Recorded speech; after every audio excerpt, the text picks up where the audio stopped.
కళమారుతున్న జీవితం కలతలోకి జారెనా కలలు గన్న కనులకు నీటి చెమ్మ తగిలెనా వెలుతురైన ప్రతిదినం చూపుతోంద వేదన అందమైన బతుకున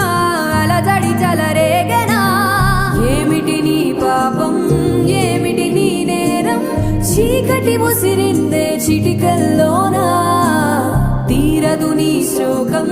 మారదు ఈ లోకం